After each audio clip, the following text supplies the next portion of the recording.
Le lundi, il est question de santé et aussi de sport. Les meilleurs athlètes européens ont joué des poings et des jambes ce week-end à Istanbul à l'occasion des championnats d'Europe de karaté. La France est arrivée 3e avec 9 médailles, dont 2 en or. Et même si la favorite Alizé Agier n'a pas passé l'étape du 2e tour, d'autres compétitions se profilent. On en parle tout de suite avec Bernard Agier. Bonjour. Excusez-moi, j'ai écorché votre nom. Alors, vous êtes l'un des plus grands fans d'Alizé, puisque vous êtes son papa. Nous ne la connaissons pas très bien, donc je vous propose de regarder ce reportage réalisé par nos confrères. C'était en janvier dernier. Alizé Agier, d'ailleurs, a une maladie rare pour une jeune fille de 20 ans. Elle se bat dans la vie, comme sur le tatami. Reportage. Une trousse à pharmacie bien garnie, 4 piqûres par jour et le regard fixé en permanence sur son taux de sucre. Tel est le quotidien d'Alizé Agier. Diabétique de catégorie 1, une maladie rare pour une fille de 20 ans, la championne du monde de karaté est sous suivi médical depuis 2 ans. Un traitement lourd à base d'insuline qui l'oblige à la plus grande vigilance. Si je n'injecte pas de l'insuline et que je mange, voilà, je vais être en hyperglycémie. C'est-à-dire que j'aurai trop de sucre dans le sang et du coup, voilà, je vais être pas bien. Et plus il y a de sucre dans le sang, et moi je vais être bien. Et après, je peux tomber dans le coma. Après, ça peut être très grave. Ouais. C'est partie de ma vie, donc si je commence à me cacher pour faire mes piqûres, alors que j'avais beaucoup à faire par jour, j'ai pas fini. Hein. Le diabète, même grave, n'est pas incompatible avec le sport de haut niveau. Alizé Agier le prouve chaque jour en enchaînant les séances d'entraînement. Alors qu'elle prépare le concours d'entrée à l'école de police, la championne du monde perfectionne son jeu de jambes d'exception. Ses qualités naturelles de vision, de coordination et de vitesse, Alizé les a acquises dès son plus jeune âge. La Bourguignonne est une surdouée du sport, une touche-à-tout qui a d'abord été championne de ski nautique chez les jeunes, puis championne régionale de gymnastique. Elle choisit finalement le karaté par tradition familiale, dans le club de son père, prof de full contact, à Semur en Auxois. Son ascension est alors fulgurante. Vice-championne du monde junior, championne d'Europe espoir, Alizé Agier devient en novembre dernier à Brême championne du monde dès sa première sélection chez les seniors. Personne n'imaginait que cette fille, avec sa tête de première de la classe, pouvait arriver si haut, si vite. Je suis assez calme, oui, de nature, mais voilà, une fois que je suis en compétition sur le tatami, c'est vraiment tout autre Alizé, c'est vraiment agressivité. Voilà.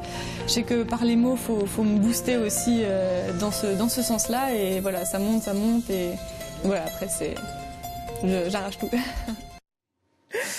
Les championnats d'Europe en Turquie se sont terminés hier. Alizé n'a pas passé le 2e tour. Que s'est-il passé ? C'est ce qui s'est passé. Je vais rester un peu sur les termes qui ont été employés par la Fédération française de karaté, incompréhensible. Voilà. Donc Alizé, elle a quand même géré tout son combat. Elle a fait des actions qui auraient permis de marquer des points. Donc voilà, le résultat est là, 5 drapeaux à 0 pour l'Espagnol. Voilà, on va dire incompréhensible. En interrogation, ah, oui, même tout à fait. certains arbitres se sont posés des questions. Oui, c'est sans vrai. critiquer l'arbitrage. Voilà, sans critiquer, pas de critique sur l'arbitrage. Il y a eu d'autres concurrents sur d'autres tableaux qui ont eu ce même problème, on va dire, au niveau peut-être de l'arbitrage. Mais là, franchement, oui, incompréhensible, parce que beaucoup de personnes la voyaient gagner même au drapeau. A-t-elle partagé sa déception avec vous ? Ah oui, tout à fait. Oui. Après, elle est venue vers moi et c'est vrai que du mal un peu à la consoler parce que elle ne s'attendait pas à ça non plus.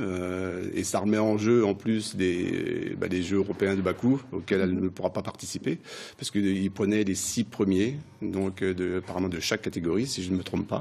Et ils pouvaient prendre un invité, mais je pense qu'ils vont plutôt prendre un invité dans les pays un peu émergents pour faire découvrir le karaté. Oui, mais voilà. D'autres compétitions se profilent. Oui, tout à fait. Là, maintenant, il y aura les championnats de France seniors qui vont se dérouler au mois de mai à Lyon. Et puis, elle va continuer, sûrement, je pense, les premières ligues à la rentrée. Et en vue de préparer aussi les championnats d'Europe donc seniors du mois de mai 2016 à Montpellier.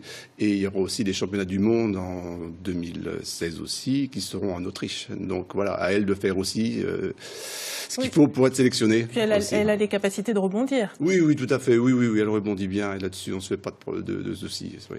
Et le fait de revenir dans son club pour reprendre les entraînements, ça a sûrement la boosté, l'aider ?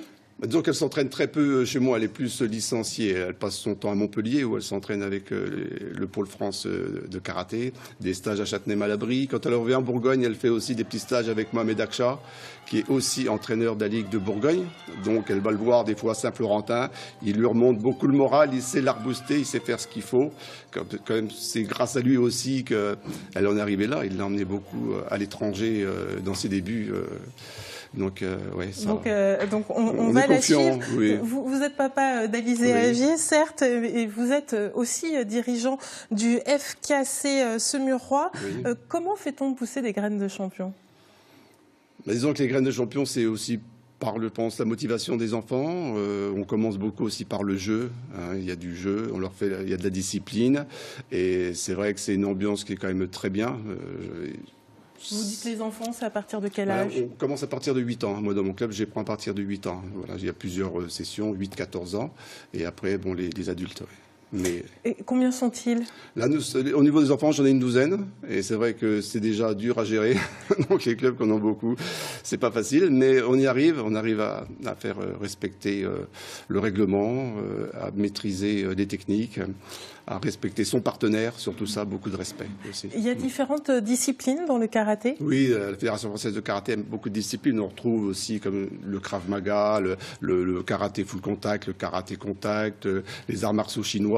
Il y a beaucoup de disciplines au sein de la Fédé, oui. Et quelle discipline enseignez-vous particulièrement? Moi, c'est le karaté full contact, c'est-à-dire c'est les coups de pied du karaté avec les coups de poing de la boxe anglaise. Voilà. Y a-t-il autant de filles que de garçons qui viennent On a beaucoup de filles et de karaté? garçons, oui. On arrive, ça dépend des fois des cours, mais c'est vrai que la mixité est très bien, oui. Et tout le monde travaille avec tout le monde, donc c'est bien, oui. On parle des enfants, mais il y a également des adultes. Ah oui, oui, bah là je parlais mélanger enfants-adultes. Hein. Voilà, oui, oui, tout à fait. On retrouve les deux dans ces catégories-là. Hein. Dans les enfants mixité aussi et les adultes, c'est la même chose. Combien de licenciés avez-vous au sein de votre club? Cette année, je suis à peu près à 80 licenciés. Et ça va en augmentant ou c'est stable selon les années? C'est stable. Oui, ça se tient quand même, oui. Merci d'être venu nous présenter cette discipline et puis bon courage à vous et à Alizé pour la suite. Nous